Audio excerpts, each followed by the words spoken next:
오늘 말씀 이사야 7장 10절로 17절까지 말씀. 이사야 7장 10절로 17절까지 말씀 보겠습니다. 다 함께 읽겠습니다. 다 찾으셨죠? 예. 함께 읽겠습니다. 여호와께서 또 아하스에게 말씀하여 이르시되 너는 내 하나님 여호와께 한 징조를 구하되 깊은 데에서든지 높은 데에서든지 구하라 하시니 아하스가 이르되 나는 구하지 아니하겠나이다. 나는 여호와를 시험하지 아니하겠나이다 한지라. 이사야가 이르되 다윗의 집이여 원하건대 들을지어다. 너희가 사람을 괴롭히고서 그것을 작은 일로 여겨 또 나의 하나님을 괴롭히려 하느냐. 그러므로 주께서 친히 징조를 너희에게 주실 것이라. 보라 처녀가 잉태하여 아들을 낳을 것이요 그의 이름을 임마누엘이라 하리라. 그가 악을 버리며 선을 택할 줄 알 때가 되면 엉긴 젖과 꿀을 먹을 것이라. 대저 이 아이가 악을 버리며 선을 택할 줄 알기 전에 내가 미워하는 두 왕의 땅이 황폐하게 되리라. 여호와께서 에브라임이 유다를 떠날 때부터 당하여 보지 못한 날을 너와 내 백성과 내 아버지 집에 임하게 하시리니 곧 아수르 왕이 오는 날이니라. 아멘. 겸비함을 겸비할 때, 말장난 같은데 한번 따라해 보실까요? 겸비함을 겸비할 때 자세히 보면 한자가 다릅니다. 첫 번째 겸비는 무슨 뜻이죠? 겸손하게 낮아지는 그런 의미의 겸손할 겸 낮아질 비, 그래서 겸비입니다. 두 번째 겸비는 두루 갖추다라는 그런 의미의 겸비라는 단어입니다. 오늘 이 말씀으로 함께 은혜를 받고자 합니다. 그럼 오늘 함께 읽은 본문의 말씀에 나오는 이사야 선지자는 유다 왕 우시야와 요담과 아하스와 그리고 히스기야 때에 활동한 선지자입니다. 그러니까 이사야는 꽤 오랜 시간 동안 활동한 선지자였던 거죠. 오늘 말씀에 보면 나오는 왕이 있습니다. 그의 이름은 아하스 왕입니다. 그러니까 이사야에게 있어서 세 번째 왕이 되는 것입니다. 이 아하스 왕을 살펴보면 아하스 왕은 남유다 왕국의 12번째 왕입니다. 그에 관한 기록은 열왕기하 16장과 역대하 28장에 기록되어 있습니다. 여러분 시간을 내어서 열왕기하 16장, 역대하 28장을 한번 읽어보시면 이 아하스 왕이 어떤 왕인지를 알 수 있을 것입니다. 이렇게 말씀하고 나면 아무도 안 읽어보시기 때문에 높아심에 역대하 28장 1절로 7절까지 말씀을 다 함께 찾아 읽어보도록 하겠습니다. 역대하 28장 1절로 7절 말씀을 다 함께 찾아보겠습니다. 역대하 28장 1절로 7절 말씀입니다.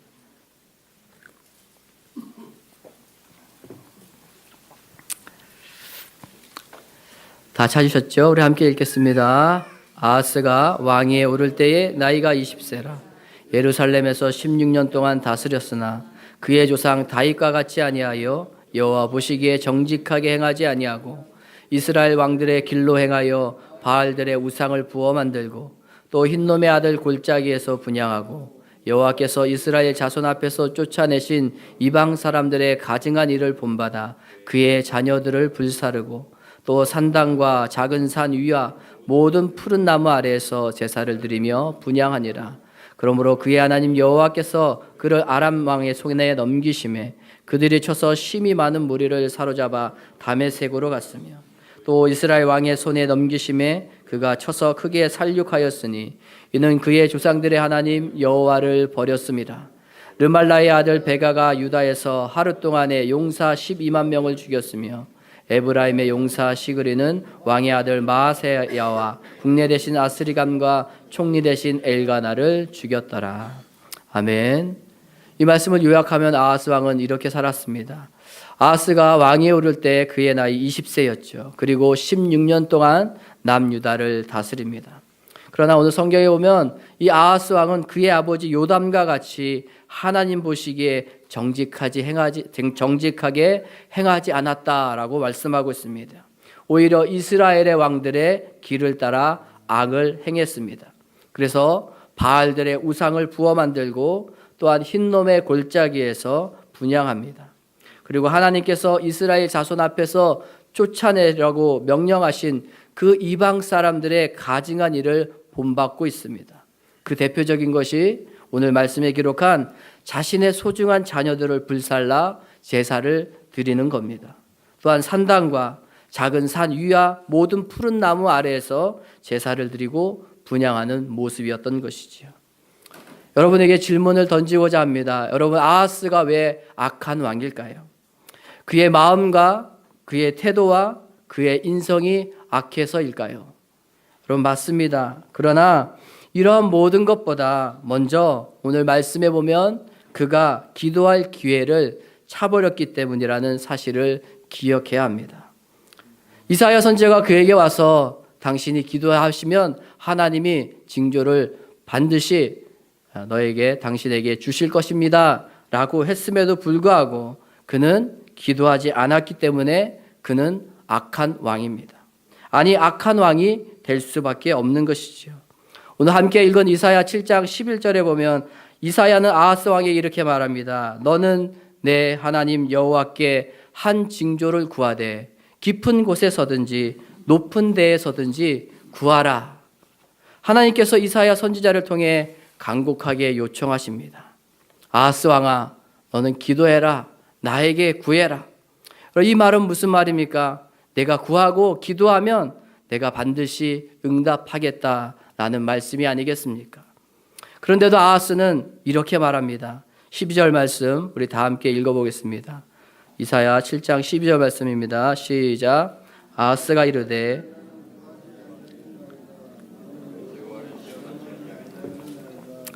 아하스는 이렇게 대답하죠. 나는 구하지 아니하겠습니다. 나는 여호와를 시험하지 아니하겠습니다. 아니, 어떻게 하나님께 기도하지 않는 것이 하나님을 시험하는 것이 될 수 있을까요? 더 큰 문제는 이렇게 생각하는 것이 아하스 왕 혼자만의 문제가 아니었다는 사실입니다. 오늘 본문 7장 13절 말씀을 제가 읽어드립니다. 이사야가 이르되 다윗의 집이여 원하건대 들을지어다. 너희가 사람을 괴롭히고서 그것을 작은 일로 여겨 또 나의 하나님을 괴롭히려 하느냐. 이사야 선지자는 아하스 왕이여 들으시오 이렇게 말하지 않고 오히려 다윗의 집이여 라고 지칭하고 있습니다. 또한 당신이 내가 라는 호칭이 아니라 너희가 사람을 괴롭히고서 이렇게 말씀하고 있다는 것입니다. 다시 말해 이 말씀을 통해 유추할 수 있는 것은 아하스 왕 한 사람을 향해 이사야 선지자가 기도하지 않는 것에 대해서 말하는 것이 아니라 거기에 있는 아하스 왕과 함께 있는 무리들, 즉 아하스 왕을 비롯한 그의 신하들을 향하여서 이 말씀을 대언하였다는 말이지요. 무슨 말입니까? 아하스 왕도 기도하기를 원하지 않았을 뿐만 아니라 거기에 있는 신하들조차 하나님께 기도하는 것에 대해 탐탁하게 옳게 여기지 않았다는 것을 오늘 이 말씀을 통해 이사야 선지자가 말한 그 말씀을 통해 우리는 유추할 수 있다는 것입니다. 설령 아하스 왕이 하나님께 나는 기도하지 않겠다고 말을 하더라도 그의 주위에는 아무도 그에게 아니 왕이시여 그게 무슨 소리입니까? 또한 목숨을 걸고 죽을 각오를 하고 왕 앞에 나아가서 왕이시여 하나님의 선지자가 말하지 않습니까? 하나님의 말씀에 한번 속는 셈 치고서라도 순종하여 기도해야 할 때입니다 라고 말할 사람이 없었다는 게 더 심각한 일이라는 것이지요. 얼마나 아하스 왕과 그 나라가 하나님 앞에 패역하였는지를 알 수 있는 대목입니다. 진실로 공동체의 건강함이 얼마나 중요한가를 알 수 있습니다. 그러므로 하나님께 기도하지 않는 것이 가장 악한 것입니다. 기도하지 않는 것은 가장 큰 영적인 게으름입니다. 아니 영적인 교만이죠. 스스로 겸손하여 자신을 낮추는 겸비함이 사라진 상태가 기도하지 않는 상태인 것입니다.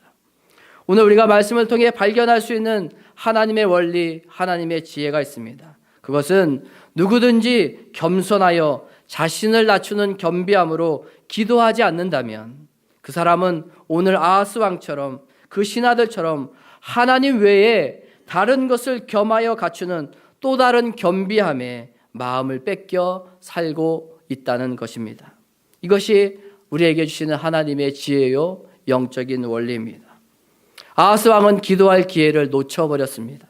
자신과 자신이 다스리는 민족을 향한 하나님의 말씀을 이사야 선지자를 통해서 들었지만 겸손히 자신을 하나님 앞에 낮추어 그 말씀으로 겸비함으로 나아가지 않았기 때문에 그는 그 당시 강대국인 아수르의 눈치를 보고 그 아수르의 도움을 받고자 그 아수르 왕의 앞에 나가서 굽신거리기에 바빴다는 것이지요. 게다가 북이스라엘을 비롯한 이방 민족의 가증한 일을 하나님을 믿는 신앙과 겸하여 갖추기 위한 그런 잘못된 겸비함에 목숨을 걸었습니다. 그래서 자신의 소중한 자녀들조차 이방 신들의 제물로 불살라 바치는 일을 서슴지 않고 그것이 죄악인지조차 생각하지 않고 살았다는 것이지요. 영적으로 무감각해져 있는 모습입니다. 그러나 오히려 그가 말씀해 보면 그가 동경했던 이방 나라들에 의해 침략을 당하게 됩니다. 많은 사람들이 사로잡혀가고 살육을 당하게 되죠. 역대하 28장 16절로 27절에 이 일들이 너무도 자세하게 기록되어 있습니다. 그 중에서도 제가 몇 가지 구절을 여러분에게 말씀드리겠습니다. 20절에 아수르 왕 디글랏빌레셀이 그에게 이르렀으나 돕지 아니하고 도리어 그를 공격하였더라. 21절 아하스가 여호와의 전과 왕궁의 방백들의 집에서 재물을 가져다가 아수르 왕에게 주었으나 그에게 유익이 없었더라. 22절과 23절 아하스 왕이 곤고할 때에 여호와께 범죄하여 자기를 친 다메섹 신들에게 제사하여 이르되 아람 왕들의 신들이 그들을 도왔으니 나도 그 신에게 제사하여 나를 돕게 하리라 하였으나 그 신이 아하스와 온 이스라엘을 망하게 하였더라.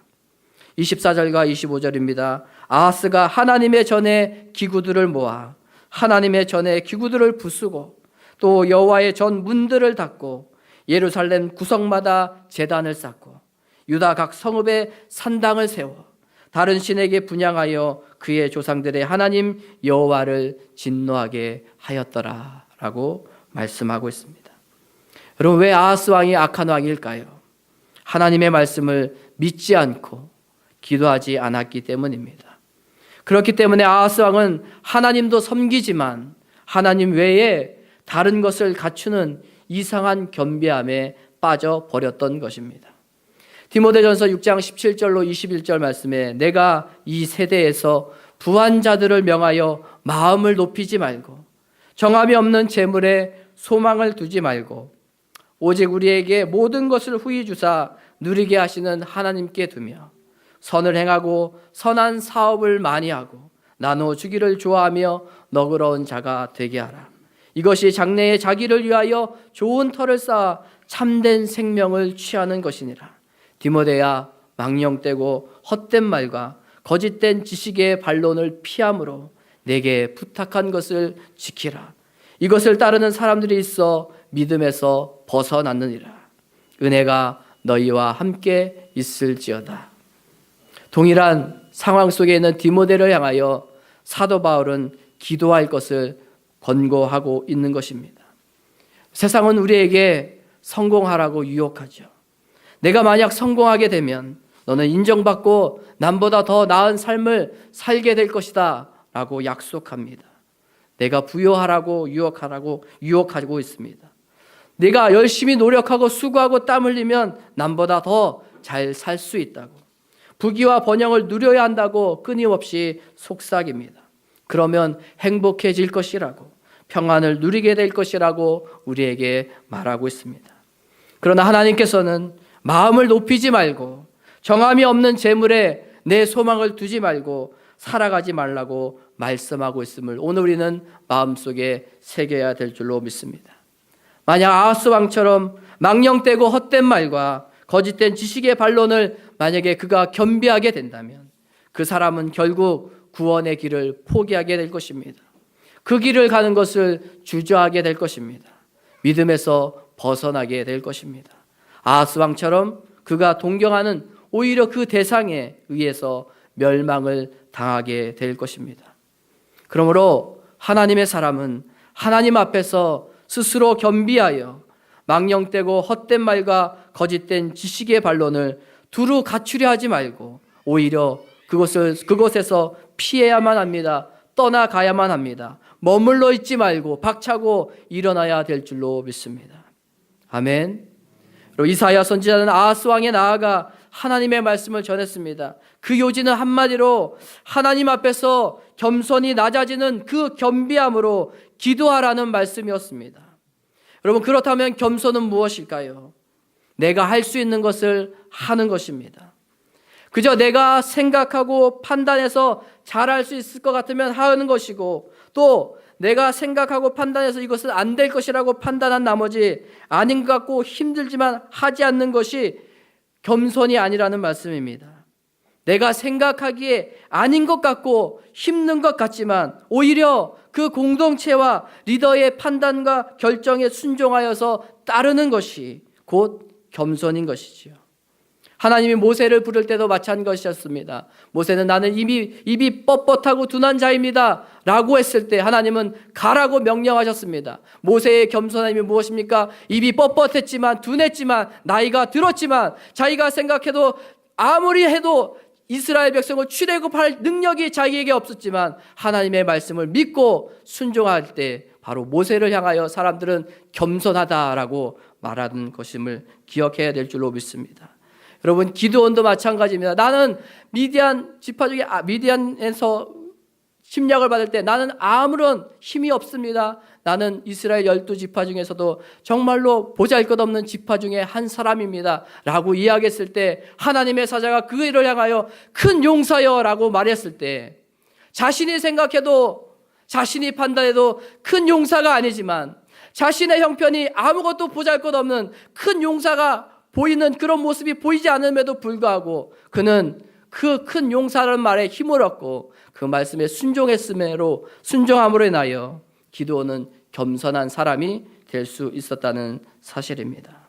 여러분, 성경은 겸손에 대해서 증거하고 있습니다.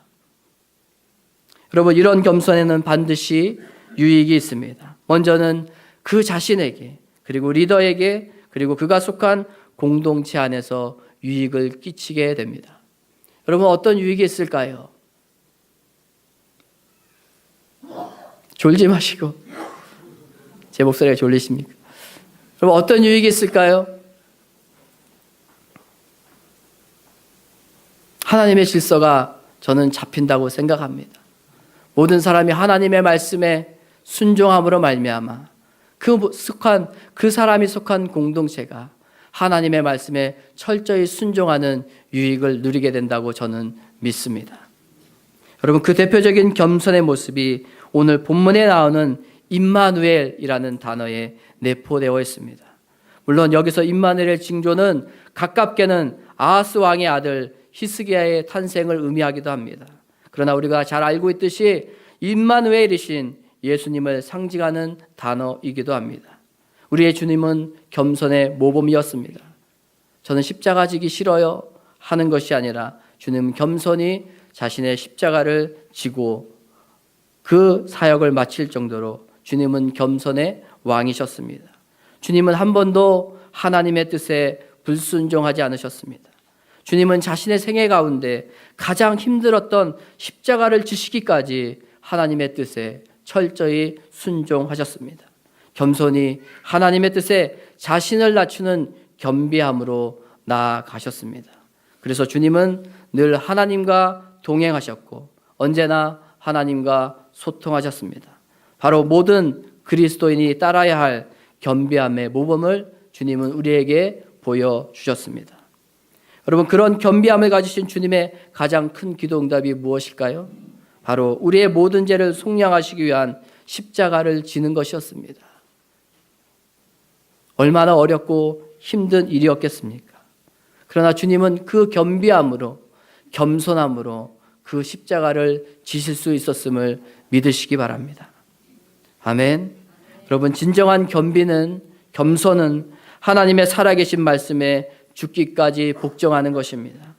자신이 생각하고 판단해서 결정짓는 것은 겸손이 아닙니다.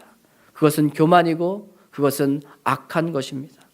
이런 의미에서 사람은 스스로 겸비할 수 없는 존재임을 인정할 수밖에 없습니다. 그러나 성경은 우리가 따라야 할 모범을 제시하고 있습니다. 임마누엘, 하나님이 우리와 함께 하신다. 겸손의 왕이신 주님께서 우리를 겸비함으로 인도하시기 위해 우리와 함께 하신다는 말씀인 것이지요. 성경 곳곳에는 이런 임마누엘의 징조를 말씀하고 있습니다. 로마서 10장 9절에 내가 만일 내 입으로 예수를 주로 시인하면 또 하나님께서 그를 죽은 자 가운데서 살리신 것을 내 마음에 믿으면 구원을 받으리라. 임마누엘의 징조를 약속하셨습니다. 고린도후서 1장 22절에 그가 또한 우리에게 인치시고 보증으로 우리 마음에 성령을 주셨느니라 라고 임마누엘의 징조를 말씀하셨습니다. 야고보서 1장 21절 그러므로 모든 더러운 것과 넘치는 악을 내버리고 너희 영혼을 능히 구원할 바 마음에 심어진 말씀을 온유함으로 받으라고 말씀하고 있습니다. 또 사도 바울은 고린도전서 3장 16절 17절에 이렇게 말씀하고 있죠. 너희는 너희가 하나님의 성전인 것과 하나님의 성령이 너희 안에 계시는 것을 알지 못하느냐. 누구든지 하나님의 성전을 더럽히면 하나님이 그 사람을 멸하시리라. 하나님의 성전은 거룩하니 너희도 그러하리라. 그리고 고린도서 6장 16절에 하나님의 성전과 우상이 어찌 일치하리요. 우리는 살아계신 하나님의 성전이라. 이와 같이 하나님께서 이르시되 내가 그들 가운데 거하며 두루 행하여 나는 그들의 하나님이 되고 그들은 나의 백성이 되리라 라고 임마누엘의 징조를 약속하셨습니다. 성훈이가 졸기 때문에 입신했기 때문에 다시 하겠습니다. 로마서 10장 9절 적어라. 얼마나 피곤했으면 그렇겠어요. 시험 공부하느라 우리 아이들이 지금 시험 기간입니다. 다음 주에 시험이죠. 이번 주에 하나님이 지으실 줄로 믿습니다. 임마누엘의 하나님이 함께 하실 줄로 믿습니다. 하나님께서 임마누엘 우리와 함께 하십니다. 언제나 우리가 하나님께 말씀에 겸비하여 기도하면 그 기도에 응답하신다고 임마누엘 하나님이 약속하셨음을 믿으시기 바랍니다. 여러분 심지어 그 사람이 스스로 하나님의 말씀을 깨달으려고 스스로 겸비하여 기도하려고만 해도 하나님은 응답하신다고 말씀하셨습니다. 다 함께 다니엘 10장 12절 말씀을 찾아 읽도록 하겠습니다. 좀 더우면 우리 한번 에어컨을 좀 틀어주셔도 좋을 것 같습니다. 주무시는 분이 많으셔서. 다니엘 10장 12절 말씀 다 함께 믿음으로 읽겠습니다. 다니엘 10장 12절 말씀입니다. 우리 믿음으로 힘차게 한번 읽어보겠습니다. 시작. 그가 내게 이르되 다니엘아 두려워하지 말라. 내가 깨달으려 하여 내 하나님 앞에 스스로 겸비하게 하기로 결심하던 첫날부터 내 말이 응답받았으므로 내가 내 말로 말미암아 왔느니라. 아멘. 여러분 우리가 하나님 앞에 겸비하여서 겸비하는 흉내만 내도 하나님은 우리에게 미리 응답하는 것을 준비하고 계시는 임마누엘의 하나님심을 기억하시기를 주님의 이름으로 축원합니다. 여러분 임마누엘의 징조 그것이 무엇입니까? 바로 하나님 앞에서 스스로 겸손히 낮아져서 구하는 것, 곧 겸비함으로 나아가 기도하게 되는 그 자체가 바로 임마누엘의 징조입니다. 하나님이 우리와 함께 하시지 아니하시면 우리 스스로 겸비하여 하나님 앞에 나아서 기도할 수 없다는 사실입니다. 할렐루야. 요한복음 16장 23절로 24절로 이렇게 말합니다. 그날에는 너희가 아무것도 내게 묻지 아니하리라. 내가 진실로 진실로 너희에게 이르노니 너희가 무엇이든지 아버지께로 구하는 것을 내 이름으로 주시리라. 지금까지는 너희가 내 이름으로 아무것도 구하지 아니하였으나 구하라. 그리하면 받으리니 너희 기쁨이 충만하리라. 주님 우리에게 약속하고 계십니다.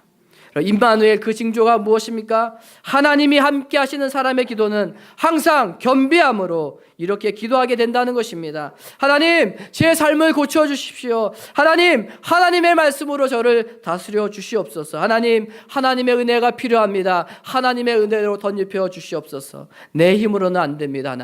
하나님 나를 도와주시옵소서. 바로 이렇게 기도하는 자의 기도가 바로 그와 함께하는 임마누엘의 징조인 줄 믿으시기 바랍니다. 여러분 이 시대를 한번 여러분 보십시오.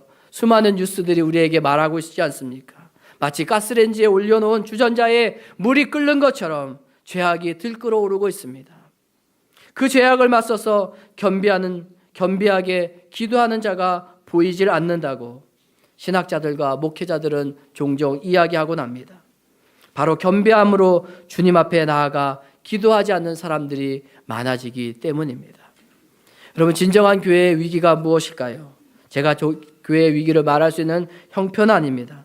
그러나 여러분, 전체 성도의 수가 줄어드는 게 문제가, 바로 그 문제가 교회의 위기가 아닙니다. 아이들과 청소년과 청년들의 숫자가 줄어드는 것 그 자체가 바로 교회의 원인, 교회의 위기의 원인이 아닙니다. 중요한 교회의 원인은 진실한 그리스도인의 숫자가 줄어드는 것이 교회의 위기인 것입니다. 겸비하게 기도하는 진실한 그리스도인의 숫자가 줄어들고 있습니다. 세상을 사랑하여 구원의 길을 떠난 데마와 같은 사람들이 오히려 교회 안에 넘쳐나고 있는 것을 심심찮게 우리는 목격하고 있습니다. 여러분, 한번 생각해 보십시오. 여러분 가정에 오늘 우리가 세대별 모임을 하게 되는데, 우리 세대별 모임 가운데 우리는 어떠한 대화를 나누고 있는지 한번 자문해 보시기 바랍니다.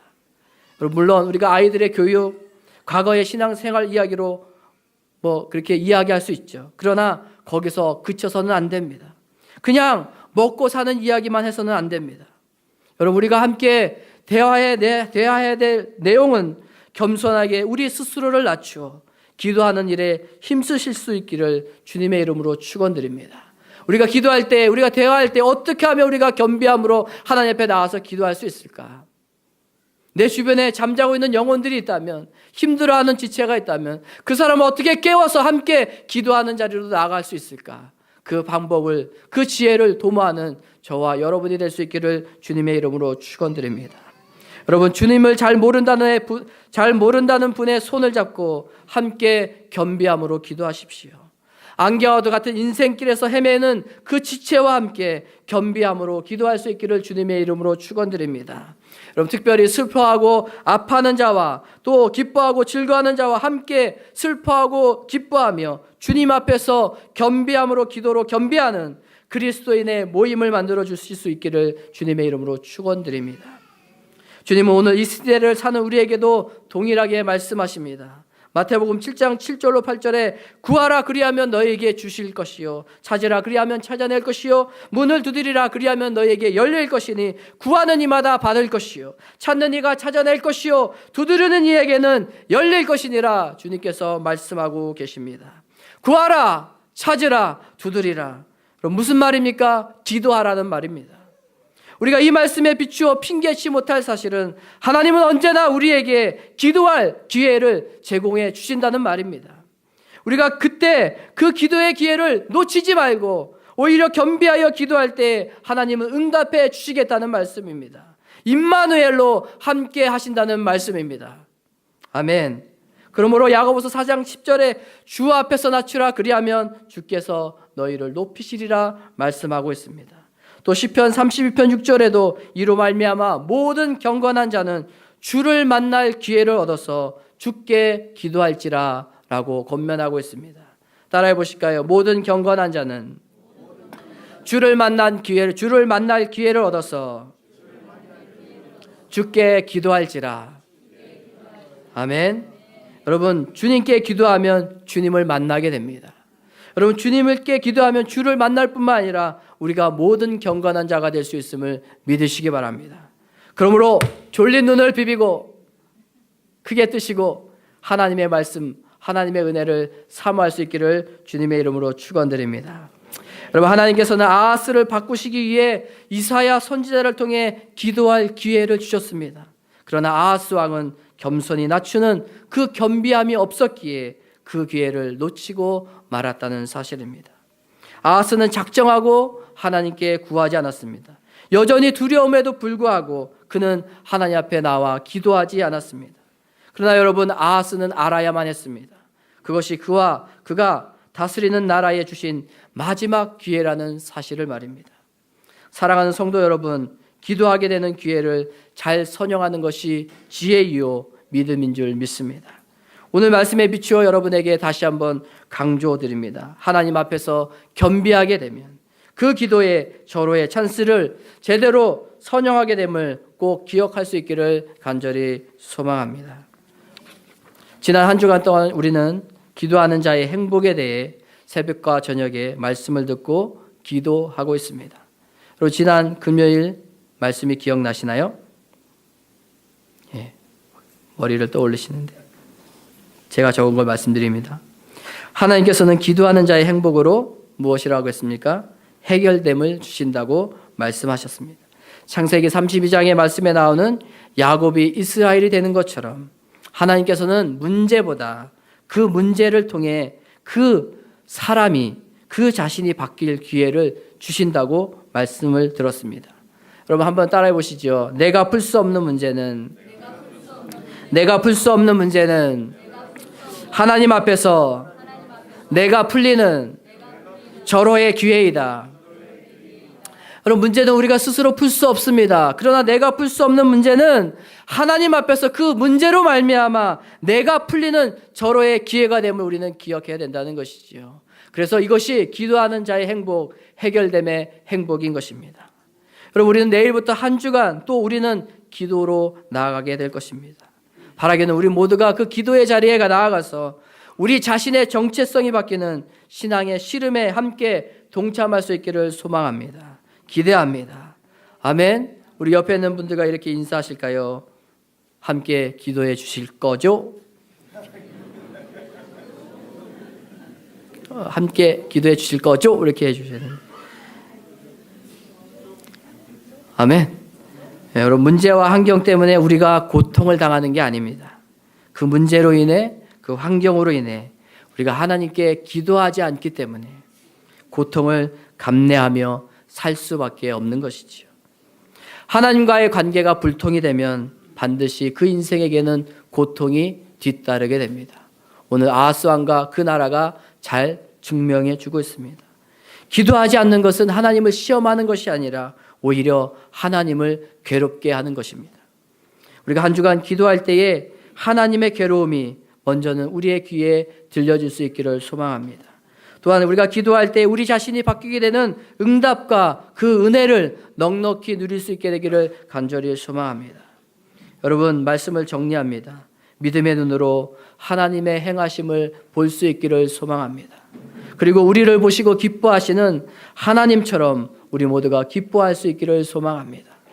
하나님께서는 악한 아하스 왕이라고 할지라도 그에게 이사야 선지자를 보내서 말씀하셨습니다. 돌이킬 기회를 제공해 주셨습니다. 그리고 그가 의지한 성공, 부여함을 떠나 하나님을 선택할 시간과 기회를 제공해 주셨습니다. 하나님 그에게도 여전히 침묵하지 않으시고 이사야 선지자를 보내어 살아있는 하나님의 말씀을 증거하게 만들어 주셨습니다. 뿐만 아니라 그에게 징조를 구해보라고 기도하라고 요청하시게끔 하셨다는 말씀입니다. 그러면 내가 어떤 형태로든지 응답하겠다고 주님은 말씀해 주셨습니다. 그러나 오늘 말씀에 보면 아하스 왕은 겸비함으로 하나님 앞에 기도하지 않았습니다. 그는 그 기도할 기회를 저버렸다는 것이죠. 하나님의 징조와 응답을 구하지도 않았습니다. 하나님께 소망을 두지 않았다는 것이죠. 그는 오히려 가나안 땅에 팽만한 이방신에게 자신의 모든 것을 걸었습니다. 강대국인 아수르에게 자신의 모든 운명을 맡겨버렸습니다. 왜요? 그도 잘 살고 싶었기 때문이죠. 아수르와 같이 행복과 번영과 강대한 힘을 가지고 싶었기 때문입니다. 그런 아하스 왕의 삶의 태도가 성전에서 예배도 드리고 뿐만 아니라 산당에서 이방신을 섬기게 했던 것입니다. 잘 살게 되면 뭐든지 했습니다. 심지어 자식을 죽이기까지 했습니다. 그래서 그는 악한 왕이 되었던 것입니다. 오늘날 우리가 사는 시대와 얼마나 똑같은지 모르겠습니다. 세상은 많은 것을 겸비해야 한다고 우리에게 요구합니다. 외모에 스펙까지 겸비하면 좋은 직장에 다닐 것이다. 그래서 사람들은 뭐든지 다른 사람과 경쟁해서 이기기 위해 더 하나라도 갖추기 위해 부추기며 안달을 합니다. 그래야 뭔가 살아있는 것처럼 느껴지기 때문이죠. 마음이 편안하기 때문입니다. 반대로 그것을 하지 못할 때는 엄청난 우울감과 스트레스를 받게 됩니다. 이것이 우리가 사는 시대의 모습입니다. 어른이라고 해도 청년이라고 해도 그 누구도 예외가 될 수 없습니다. 이처럼 우리가 사는 시대에 필요한 것은 하나라도 더 갖추어야 하는 그런 겸비함이 아닙니다. 우리가 사는 시대에 필요한 것은, 오늘 우리에게 필요한 것은 오히려 하나님 앞에 겸손하게 자신을 낮추는 겸비함이 절대적으로 필요하다는 사실을 기억할 수 있기를 바랍니다. 이처럼 우리 주님처럼 자신을 철저하게 겸손하게 낮추는 겸비함을 갖춘 자는 반드시 진정한 기도를 드리게 될 줄 믿습니다. 하나님의 은혜를 갈망하고 하나님이 주신 기회를 선용하게 됩니다. 악을 버리며 선을 택하게 됩니다. 회복을 경험하게 됩니다. 그리고 하나님이 나와 함께 하신다. 바로 임마누엘의 삶을 살게 될 줄로 믿습니다. 하나님 오늘도 우리에게 기도할 기회를 주십니다. 임마누엘 되신 하나님이 그 누구의 하나님이 아니라 바로 여러분의 하나님이 되시기 위하여서 기도할 기회를 허락해 주신 줄로 믿으시기 바랍니다. 여러분 그 기도의 기회를 놓치지 마시기 바랍니다. 여러분 기도 드릴 때에 겸손하게 여러분의 자신을 낮추고 악을 버리고 선을 선택하게 해달라고 임마누엘의 은혜를 경험하게 해달라고 겸비함으로 하나님 앞에 기도할 수 있기를 소망합니다. 여러분 그러므로 결론은 이것입니다. 기도합시다. 우리 옆에 있는 분들하고 인사할까요? 기도합시다. 다시 한번 말해보겠습니다. 기도합시다. 여러분 겸손하게 자신을 낮추는 겸비함의 기도를 드려야 할 때입니다. 임마누엘의 은혜가 겸하여 갖춰주는 겸비함을 누리게 될 줄 믿습니다. 주님 우리에게 이렇게 말씀하셨죠. 누가복음 13장 24절에 좁은 문으로 들어가기를 힘쓰라. 내가 너희에게 이르노니 들어가기를 구하여도 못하는 자가 많으리라 말씀했습니다. 여러분 구원의 길은 좁은 길입니다. 누구나 다 갈 수 있는 길이 아닙니다. 세상의 겸비함으로 그 가치를 훼손시키지 말고 하나님께 겸손히 낮아지는 겸비함으로 우리는 그 좁은 길을 뚜벅뚜벅 걸어가야 될 줄로 믿습니다. 베드로전서 5장 5절에 이렇게 고백합니다. 말씀하죠. 젊은 자들아 이와 같이 장로들에게 순종하고 다 서로 겸손으로 허리를 동이라. 하나님은 교만한 자를 대적하시되 겸손한 자들에게는 은혜를 베푸시느니라 라고 말씀하고 계십니다. 여러분 겸손한 것은 우리의 힘으로 될 수 없지요. 그러나 우리가 그것을 인정할 때 비로소 우리는 그 겸손함으로 겸비함으로 하나님 앞에 나아갈 수 있음을 믿으시기 바랍니다. 그래서 일찍이 하나님께서는 역대하 7장 14절에 이렇게 말씀하셨죠. 내 이름으로 일컫는 내 백성이 그들의 악한 길에서 떠나 스스로 낮추고 기도하여 내 얼굴을 찾으면 내가 하늘에서 듣고 그들의 죄를 사하고 그들의 땅을 고치리라 말씀하고 계십니다. 여러분 나의 백성이 다 겸비하여 하나님의 소망, 하나님의 열망, 하나님의 꿈은 무엇일까요? 하나님의 아들, 하나님의 이름으로 선택된 자라는 그 백성이 악한 길에서 떠나 겸비하여 기도하며 하나님의 임재를 찾는 것이 하나님의 열망이고 하나님의 비전이며 하나님의 소망인 것입니다. 우리 모두가 기도함으로 겸비함으로 그 기도의 자리에 나아가 임마누엘의 은혜를 경험하고 나아가 그 임마누엘의 은혜를 증명하며 살 수 있기를 주님의 이름으로 축원드립니다. 아멘.